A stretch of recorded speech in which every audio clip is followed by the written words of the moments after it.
अवधूत चिंतन श्री गुरुदेव दत्त श्रीपाद श्रीवल्लभ श्री नरसिंह सरस्वती स्वामी महाराज की जय। श्रीमद परमहंस परिव्राजकाचार्य श्रीमद वासुदेवानंद सरस्वती स्वामी महाराज की जय।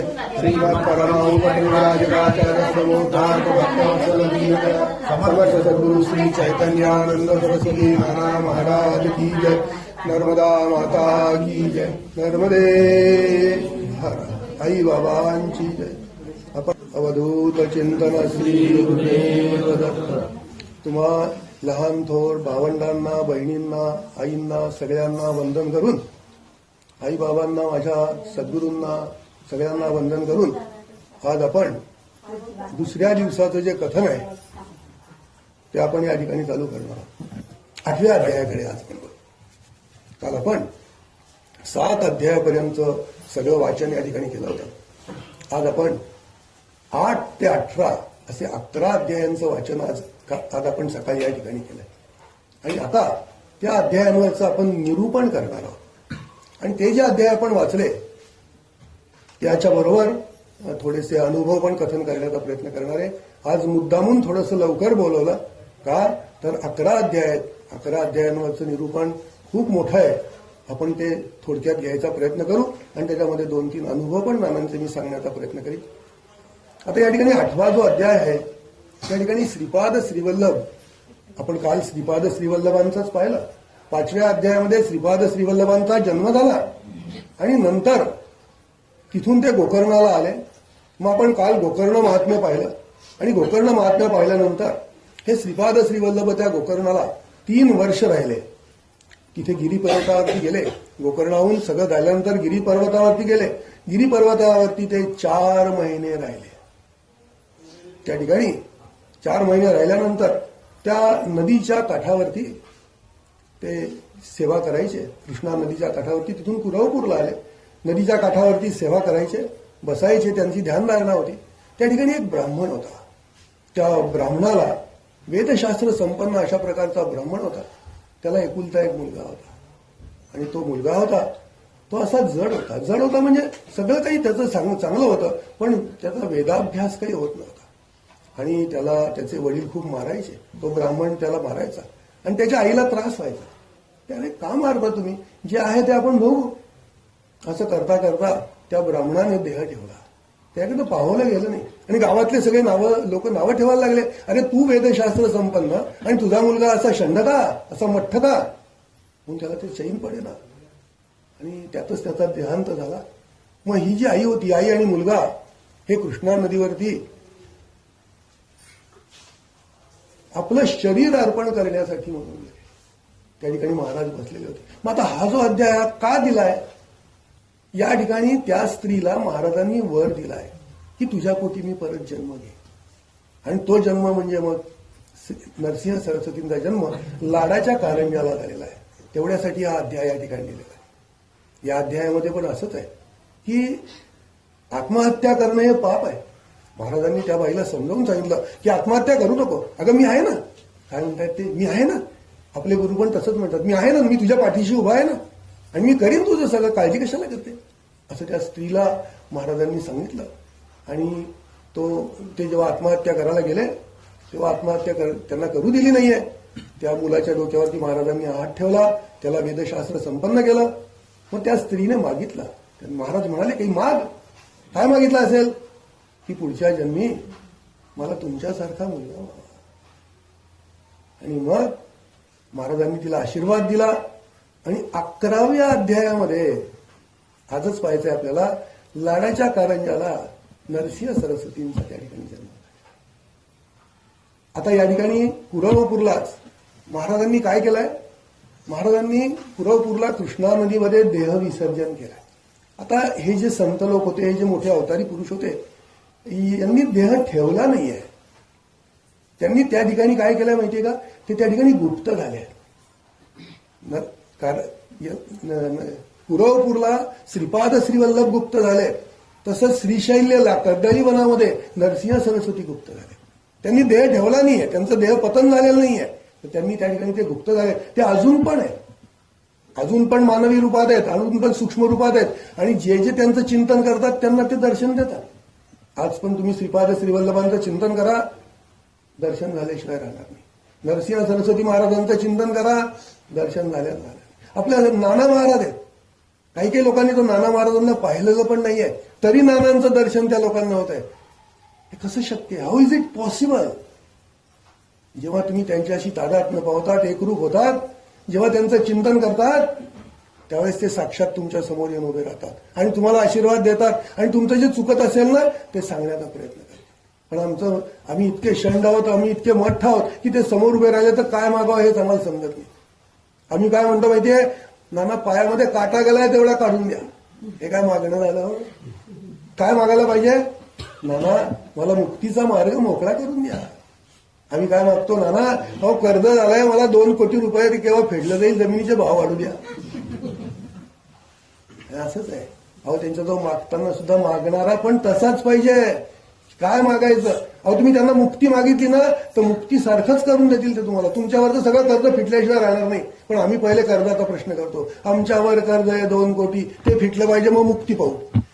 आधी मुक्ती मागा, कर्ज आपोआप. आधी नाम घ्या. आम्ही नामच घेत नाही. मी अनेकांना सांगतो अरे नाम घ्या, नाम घ्या. हो वेळच मिळत नाही. हो गप्पा मारायला वेळ मिळतो, पांढरे शुभ्र कपडे घालून गप्पा मारतात, पण नाम नाही घेत आम्ही. का? आमचं दुश्चितच तसं आहे, आमचं कर्मच तसं आहे. त्या कर्माला बदलवण्याचा आम्ही प्रयत्न करायला पाहिजे, 100% प्रयत्न करायला पाहिजे. आणि जो ते कर्म बदलवतो ना, आपण म्हणतो नाही हो संचित कर्म आहे. अहो कर्म बदलवणारा तो सद्गुरू आहे. तुम्ही सद्गुरूला मागून तर पहा, त्याच्याजवळ जाऊन तर पहा, त्याच्याशी एकरूप तर होऊन बघा. आम्ही होतच नाही एकरूप. आम्ही फक्त त्याला लांबूनच नमस्कार करतो. लक्ष ठेवा रे बाबा आमच्यावर. त्याच्याजवळ जा, त्याला मागा. तो काही म्हणत नाही रोज माझ्याकडे ये म्हणून. तुम्ही घरी बसून मागा, घरी बसून त्याचं चिंतन करा. असं म्हणतात का? आता नाना महाराजांनी जेव्हा गुरु केले, नाना महाराजांचे टेंबे स्वामी गुरु आहेत, नरसिंह आपलं वासुदेवानंद सरस्वती टेंबे. नाना 8 वर्षाचे असताना टेंबे स्वामी ब्रह्मावर्ताला होते. इतरण्यापासून कमीत कमी 1000 किलोमीटर लांब होते. वायुमार्गाने येऊन 12 वाजता महाराजांना अनुग्रह दिलेला आहे. त्याच्यानंतर नाना महाराजांनी त्यांना पाहिलंच नाही आहे. नाना एकदम त्यांच्या 60व्या वर्षी त्यांच्या याच्या कार्यक्रमाकरता गेलेले होते तिथे.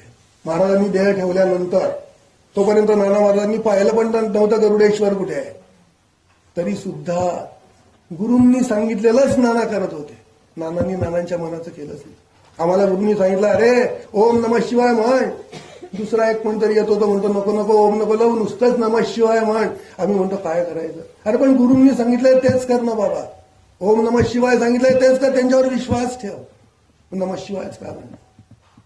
आमची बुद्धीच तशी आहे, भ्रष्ट झालेली बुद्धी आहे. कारण आमचं खाणं चांगलं नाही. काल मी बोललो तो खाण्याबद्दल. स्वच्छ खा, सुंदर खा आणि नामाने तयार केलेलं नामयुक्त खा. जो मनुष्य नामयुक्त खातो तो पुण्यवानच असतो. तुम्ही आज फोटो काढून घ्या, प्रत्येकाने एक आपला एक फोटो काढा आणि 1 महिनाभर रोज नाम घेऊन तयार केलेलं अन्न खा आणि परत फोटो काढा आणि दोघांचं साम्य बघा. काय साम्य आहे त्याच्यामध्ये? फार मोठा फरक असेल. पहिलं काळपट असेल तर दुसरं तेजपुंज दिसेल. हा नामाचा महिमा आहे. कारण आपलं शरीर आहे अन्नमय शरीर आहे, अन्नमय कोश आहे. तो अन्नानेच तयार झालेला आहे. आणि ते अन्न जर आपण सात्विक अन्न खाल्लं, अहो अन्न हे पूर्ण ब्रह्मच आहे. मग ते मांस खाल्लं तरी ब्रह्मच आहे आणि शाकाहारी खाल्लं तरी ब्रह्मच आहे. ते परब्रह्मच आहे. पण काय खावं हे आम्हाला समजायला पाहिजे. एखादी गाय जर तुमच्या घरासमोर आली, तिच्यासमोर एक लुसलुशीत हिरवं गवत ठेवा आणि दुसऱ्या पाठीमध्ये तुम्ही गुलाबजाम ठेवा. काय खाईल गाय? गुलाबजाम नाही, तिचं अन्नच नाहीये. ती लुसलुशीत गवतच खाईल. का? कारण तिला तेवढंच माहितीये की आपण आपलंच अन्न भक्षण करायचंय. आणि आमच्या मानवाच्या समोर एका पाठीमध्ये गुलाबजाम ठेवा आणि एकामध्ये मांस ठेवा. त्याला तो सुवास येतो, काय दुर्गंधच म्हटला पाहिजे तो खरं. कांदा लसणीचा दुर्गंध. आमचे डोळे तिकडेच जातात. आम्ही ते गुलाबजाम सोडतो आणि त्या घाणेरड्या प्रवृत्तीकडे जातो. का? कारण आम्हाला बुद्धी दिली आहे. आम्ही बुद्धीचा वापर करतो. गाईला बुद्धी नाही आहे. गाईला बुद्धी फक्त तिला जे समजावून दिलंय तेवढीच बुद्धी आहे. आम्ही मात्र आमच्या बुद्धीचा वापर करतो आणि जे वाईट आहे तेच धरायचा प्रयत्न करतो. आम्हाला चांगलं माहितीच नाहीये. आमच्या मनामध्ये जेव्हा विचार येतो तेव्हा आम्ही वाईटच म्हणतो. एखाद्या गावाला निघायला लागला तर आम्ही काय म्हणतो? सांभाळून जा रे बाबा.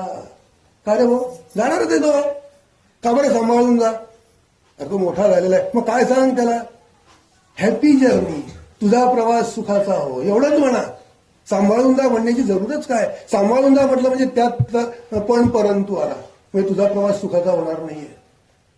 त्याच्यात अर्थच आला ना, सांभाळून जा म्हणजे काय, म्हणजे तुझा प्रवास सुखाचा होणार नाहीये, काहीतरी तुला विघ्न येणार आहे, त्यात तू सांभाळ.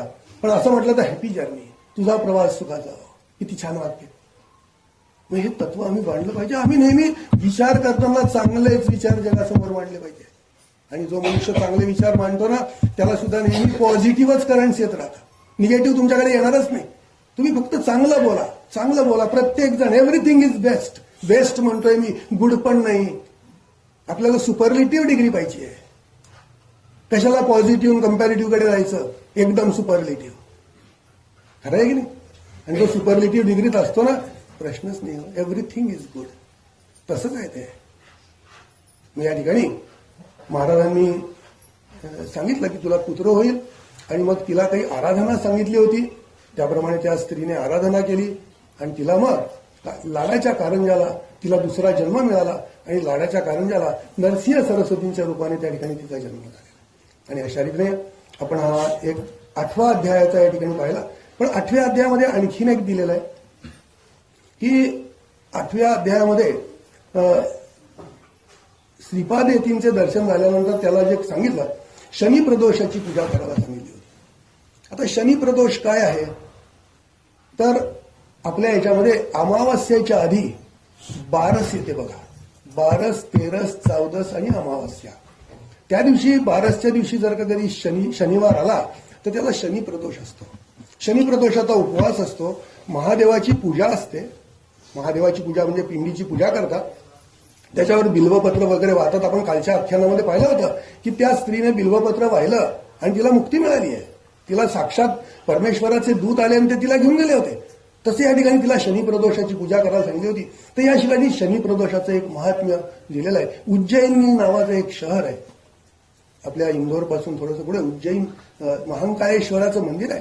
त्या ठिकाणी एक राजा होता, चंद्रसेन नावाचा राजा होता. उज्जैनला चंद्रसेन नावाचा राजा होता, आणि तो अत्यंत धार्मिक होता. तो नेहमी शंकराची आराधना करायचा. आणि आराधना करताना त्याचा एक मुलगा होता. त्या मुलाचं नाव होतं मणिभद्र. त्या मुलाचं नाव होतं मणिभद्र. हा जो राजाचा मुलगा होता तो राजासारखाच होता. जसा राजा तसाच मुलगा. आज तसं नाहीये. वडील वेगळे तर मुलगा वेगळा. वडील एकदम अध्यात्मवादी तर मुलगा एकदम खोडकर, किंवा मुलगा जर का कधी अध्यात्मवादी तर वडील एकदम खोडकर. असा प्रकार आहे. का? कलियुग आहे. तेव्हा सुद्धा कलियुगच होतं. पण कलियुगा सुद्धा मध्ये सुद्धा मोठी माणसं पाठीशी होती. आज आमच्या पाठीशी मोठी माणसं नाहीच आहेत. आम्हाला मोठी माणसं नकोच आहेत. एखाद्या मुलीचं लग्न जमवायला गेले, त्या मुलाकडे जर का कधी ती मुलगी गेली तर काय म्हणते माहितीये का? घरामध्ये डस्टबिन किती आहेत? What is the meaning of dustbin माहितीये का तुम्हाला?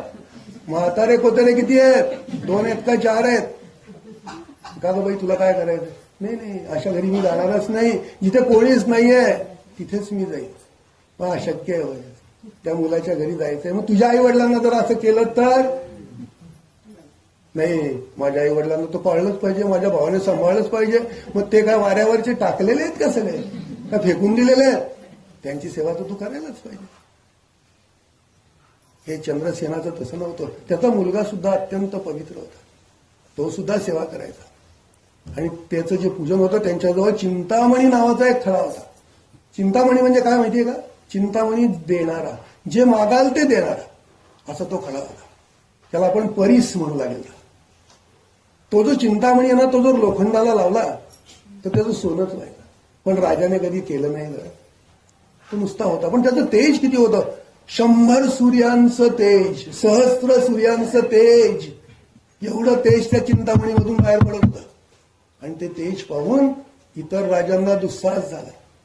त्यांना वाईट वाटलं की अरे, हा खडा जर का कधी आपल्याजवळ असता तर किती चांगलं झालं असतं. आपण किती श्रीमंत झाला असतो. आपण सगळं जग पादाक्रांत केलं असतं. त्या राजावरती आक्रमण करण्यासाठी म्हणून आले. राजाला निरोप पाठवला, राजा जर हा चिंतामणी तू आम्हाला दिला नाहीस तर आम्ही तुझ्यावरती आक्रमण करू. आम्ही तू पैसे घे नाही तर त्याचे, आम्ही त्याचे पैसे सुद्धा, त्याची किंमत चुकवायला तयार आहोत, पण तो चिंतामणी आम्हाला नाही. राजा म्हणाला नाही, देणार नाही, तो माझा आहे, माझ्या राज्याचा आहे. जसा त्याचा मुलगा चंद्रसेन, तसा त्याचा मुलगा मणिभद्र पण तसा होता. आणि काय झालं बघा, सगळे राजे एकत्र होऊन आले आणि त्या दिवशी शनी प्रदोष होता. शनी प्रदोषाची राजा पूजा करत होता. महांकाळेश्वराच्या मंदिरामध्ये पूजा करत होता राजा. आणि पूजा करता करता गवळ्यांची मुलं बघा, गवळी माहितीये का, म्हशी पाळणारे, दूध विकणारी गवळी, तो समाज श्रेष्ठ. आणि हा गवळी समाज सगळा नंदाचा अवतार. नंद माहितीये का, श्रीकृष्णाला ज्यांनी पाळलं ते नंद, त्यांचा अवतार. या नंदाच्या घरची ते गवळी, ती मुलं 10-15 मुलं, राजाचा तो सगळा तो पूजेचं साहित्य वगैरे पाहिलं. राजा तो त्यात तल्लीन होऊन ती पूजा करत होता. अत्यंत तल्लीन झालेला होता. मुलं पाहत होती. राजाशी तर काही बोलू शकली नाही, पण त्या राजाच्या मुलाशी, मणिभद्राशी बोलली, अरे मणिभद्रा, समज तूच आमचा गुरु आहेस आणि कशी पूजा करायची ते सांग रे आम्हाला. सगळे पोरं मणिभद्रा सकट जंगलात गेले. जंगलात गेल्यानंतर दगड गोळा केले, साधे दगड. काय अनुभूती आहे, काय त्या मुलांचं त्याच्यावरचं प्रेम आहे की हाच माझा गुरु आहे. हे गुरु करता सांगतोय बरं मी. मणिभद्राला गुरु केला त्या पोरांनी. काही नाही त्याने मंत्र दिला नाही, काही नाही, पण इच्छाशक्ती प्रबळ होती. त्याच्यावरचा विश्वास होता. विश्वास फार महत्वाचा असतो बरं. त्याच्यावरचा विश्वास होता आणि त्या विश्वासाला तडा नाही जाऊ दिला काही. आजकाल विश्वासाला तडा जाऊ देणारेच लोक जास्त.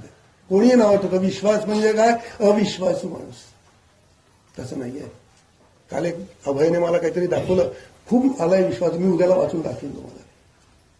मग त्या मणिभद्रावरती त्यांनी विश्वास केला. जंगलात गेले आणि जंगलात गेल्यानंतर एक छोटंसं मंदिर तयार केलं. दगडच हो, अशी नुसती रचली. आत तो दगड ठेवला. सगळी ती 10-15 मुलं, गवळ्याची पोरं त्या ठिकाणी बसली. आणि व्हायला काय होतं, साधं पाणी. काय त्यांच्याजवळ दूध तुपतं होतं का, जंगलामध्ये काय मिळणार आहे. म्हणजे साधं पाणी व्हायला. आपल्याच कपड्यांना ते पुसलं.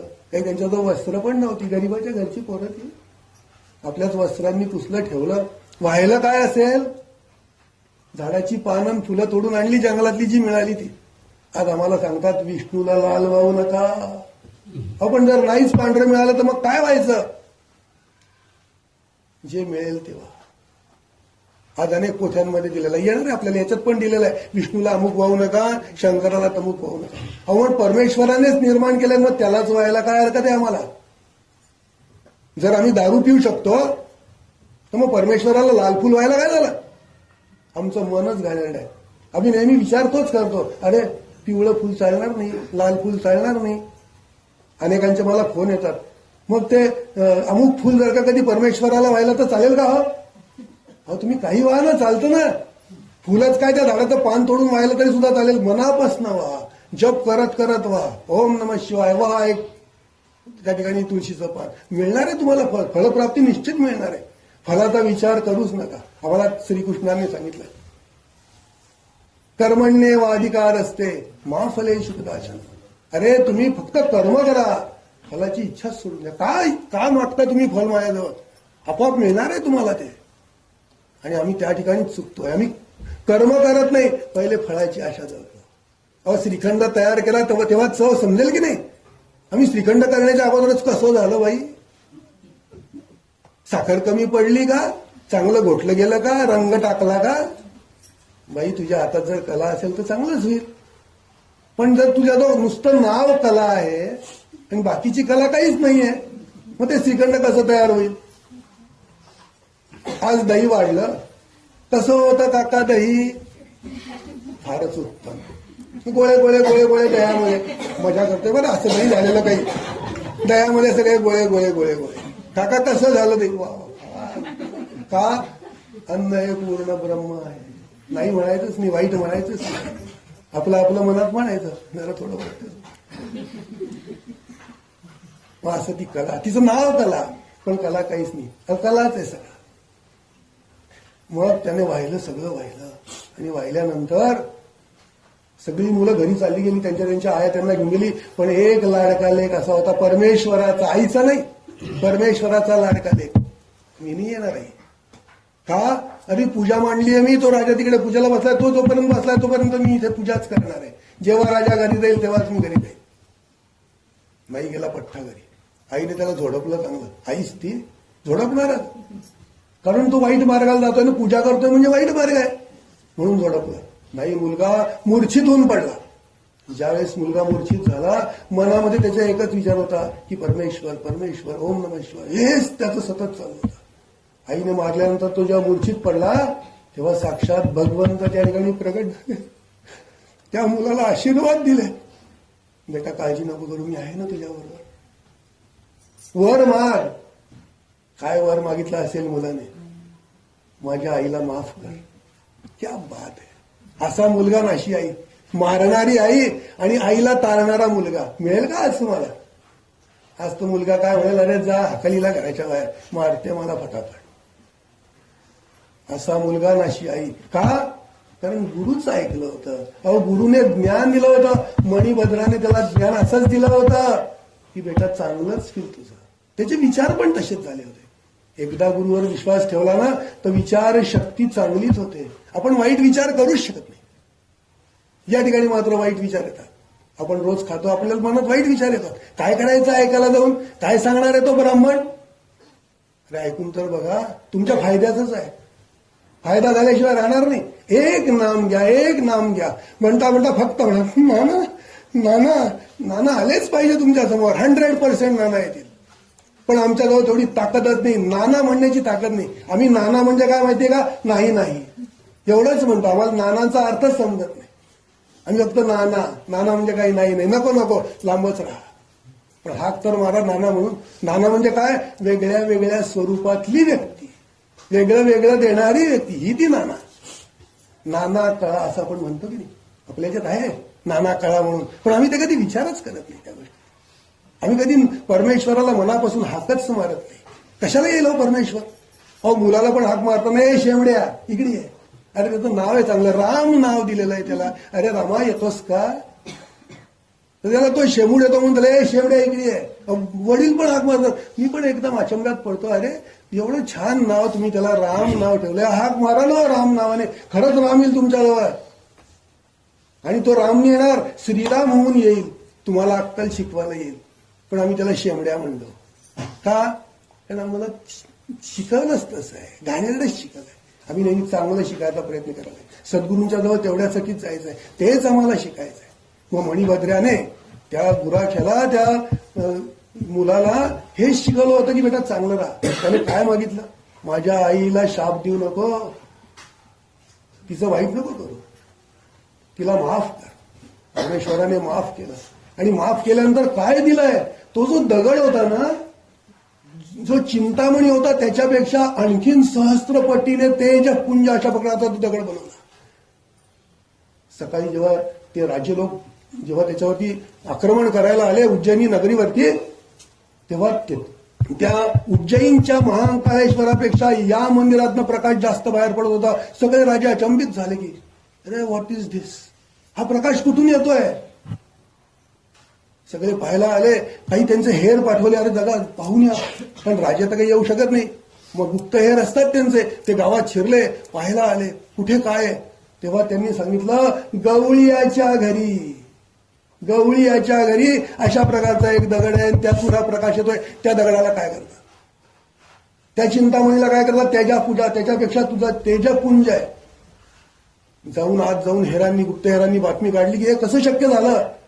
तेव्हा त्यांना कळलं की मणिभद्र राजाचा मुलगा, आपला चंद्रसेन राजाचा मुलगा मणिभद्र याचा एक शिष्य आहे गवळी, त्या गवळ्याच्या घरी तयार झालेला आहे. का? तर त्याने शिव आराधना केली आहे.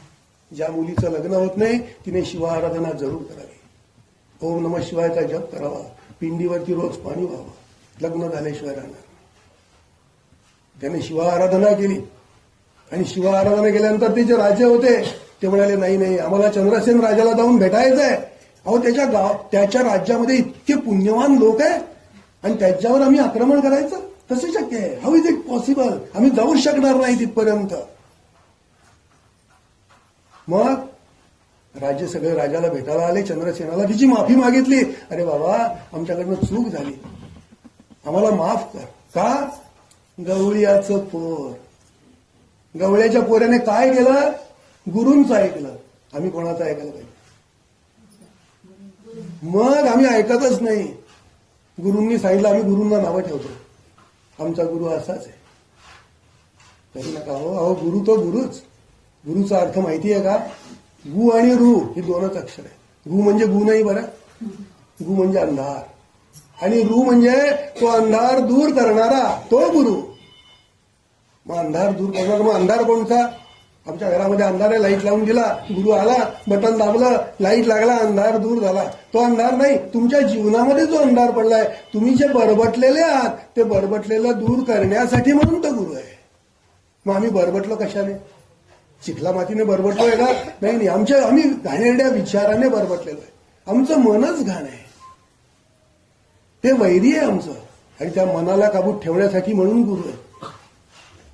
आम्ही म्हणतो आम्हाला मुक्ती मिळाली पाहिजे. What is the meaning of मुक्ती? माहिती का तुम्हाला? अहो मुक्ती इथेच आहे. एखाद्याने सांगितलं, असा कधी भेटला का तुम्हाला की मी स्वर्गात जाऊन आलो आजोबा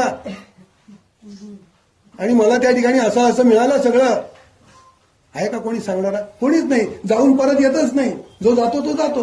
एखादी व्यक्ती मेली, ती परत येते का सांगायला की अमुक अमुक ठिकाणी मी सुखात आहे बरं, मी स्वर्गात आहे, मी नरकात आहे, असं कधी सांगायला येते का? आपणच रडतो. का रडायचं? गेला जाऊ द्या. आमच्या आईने आम्हाला तेच शिकवलं होतं. त्या दिवशी आईने देह ठेवलं. देह ठेवण्याच्या आधी बुधवारी तिने काय सांगितलं असेल? मी जाणार आहे, रडू नका, अजिबात शोक करू नका. आमच्या डोळ्यातनं पाणी पण आलं. ऐकलं पाहिजे. गुरु होती ती माझी. आमच्या घरातल्या प्रत्येकाची गुरु होती. आमच्या डोळ्यातनं पाणी सुद्धा आलं नाही. आम्ही हसलो नाही, आम्ही रडलो पण नाही. का? कारण तिने सांगितलं होतं मला त्रास होईल, रडू नका, शोक करू नका, मी चांगल्याच ठिकाणी जाणार आहे. आणि ती नानांची शिष्य होती. हो, तिने नानांना भरावलंय. ती 3:30 वाजता उठायची. नाना जेव्हा यायचे जळगावला घरी आपल्या, त्या दिवशी ती उठायची 3:30ला आणि नानांचा पहिला चहा करायची. आंघोळ करून चहा आणि नानांना हाताने चहा पाजायची. काय पुण्यवान स्त्री असेल. आणि अशा पुण्यवान स्त्रीच्या घरी मला जन्म मिळालाय. मी सुद्धा भाग्यवान आहे. पुण्यवान तर नाहीये पण भाग्यवान निश्चित आहे. तीच माझी गुरु होती. ज्या दिवशी गुरुमंत्र घ्यायला महाराजांच्याकडे गेलो, नानांच्याकडे, आई उभी होती बाजूला. मी आणि वडील आम्ही दोघांनी मागितलं होतं आम्हाला गुरुमंत्र द्या नाना. तर त्यांनी पहिले मला आईकडे पाहिलं माझ्या नानांनी आणि काय विचारलं, यांना देऊ का गुरुमंत्र? म्हणजे विचार करा की ती किती श्रेष्ठ असेल. नानांच्याच तोडीची होती. मग आपण पण आपल्या आईवरतीच असाच विश्वास ठेवला पाहिजे. आम्ही आमच्या सासूवरती असाच विश्वास ठेवला पाहिजे की सासू म्हणजे देवच आहे. आज आम्ही सासूला सहज म्हणून देतो, तिला काय समजतं, बसलीये खाटल्यावर. नाही, ती तुमची गुरु आहे. माझी आई पण तशीच होती. आम्ही रडलो नाही, अजिबात रडलो नाही. सहज घेऊन गेलो. मग रडलो तेव्हा, रडलो एक दिवस पूजा करायला बसलो होतो. सगळं 12व 13व संपल्यानंतर सगळा तो खदखदा राहिला होता माझा, आईच्या बद्दलचा खदखदा. देवघरात बसलो, नानांचा मोठा फोटो एवढा मोठा, त्याच्यासमोर बसलो आणि खूप रडलो. ओक्साबोक्षी रडलो. कोणाला दाखवलं नाही, जगाला दाखवण्यासाठी रडलोच नाही. नानांच्या जवळ रडलो. का? कारण नाना ते नानाच आहे. ते आपले सद्गुरू आहेत. आपली जी व्यथा आहे, आणि काय व्यथा सांगितली असेल, नाना आईने तुमची खूप सेवा केली आहे हो,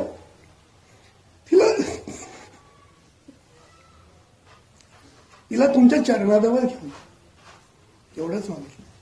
तिला मुक्ती मिळाली, मुक्ती द्या असं पण नाही सांगितलं, तुमच्या चरणाजवळ ठेवावं असं आपल्याला मागता येईल. आणि अशा रीतीने आपण या ठिकाणी दीपकाचं आख्यान या ठिकाणी पाहिलं.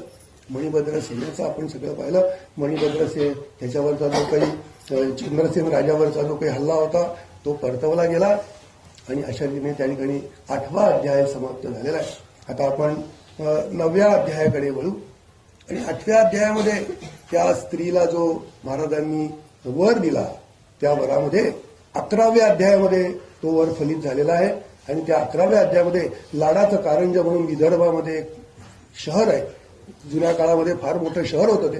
म्हणजे त्या ठिकाणी एक मोठी बाजारपेठ होती. त्या बाजारपेठेमध्ये अशा ठिकाणी त्यांचा जन्म झालेला आहे. त्याचं एक थोडक्यात मी सांगतो. नाना महाराजांचे एक शिष्य आगाशे काका म्हणून, नाव ऐकून तुम्हाला माहिती असेल. माझ्या मते ते जामनेरला कधी आले नाही. परंतु खूप मोठी व्यक्ती होती, प्रति नानाच होते. त्यांनी जे काही केलं, जे काही त्यांनी लिहिलं, त्यांनी खूप लेख लिहिले, त्यांनी खूप कविता केल्या. प्रत्येक कविता ही नानामयच आहे, नानांकरताच केली आहे. आमचे शुक्लदादा काल संध्याकाळी त्यांनी बघा एक ते प्रसाद म्हटला होता, तो प्रसाद त्यांनीच तयार केलेला आहे. काय भाषा शैली आहे, काय मागितलंय नानांच्याकडे. प्रत्येक शब्दात विनंती आहे, विनवणी आहे, मगरूरता नाही आहे. प्रत्येक शब्दात विनंती आहे, ती विनंती त्यांनी केलेली आहे. असे ते आगाशे काका, ज्यावेळेला मला एकदा पत्र आलं की विशू, मला ते विशू म्हणायचे, मला ते लहान भाऊच म्हणायचे. माझ्यापेक्षा पुष्कळ मोठे होते, 12-14 वर्षांनी मोठे होते, पण मला ते भाऊच म्हणायचे. मला म्हणाले तुला एकदा मला कारंजाला घेऊन जायचंय. तसं नानांच्या बरोबर गेलो होतो, तेव्हा पण दर्शन झालं होतं. मग घेऊन गेले, आणि कुठे घेऊन गेले असतील, महाराजांचा ज्या ठिकाणी जन्म झालाय दुसऱ्या मजल्यावर, त्या ठिकाणी घेऊन गेले. त्या ठिकाणी साधनेला बसवलं त्यांनी आम्हाला. आम्ही 2 जण बसलो आणि खूप मोठी अनुभूती दिली. अशी अनुभूती दिली की साक्षात नानांनीच दिल्याचं फल मला त्याचं मिळालं. आणि आज तुमच्या समोर मी बसलेलो आहे. सांगायला मी फाटका माणूस आहे हो, काही सांगता येत नाही, पण जे समजताय ना ते बोलतोय वेड्यासारखं काहीतरी. आणि ही सगळी त्यांचीच कृपा आहे, ही नानांचीच कृपा आहे. आणि ते सुद्धा प्रति नानाच होते. जे काही केलं ते सगळं नानांचंच केलं. सत्य आहे बघा, स्त्रीची शिंक तर सत्यच असते.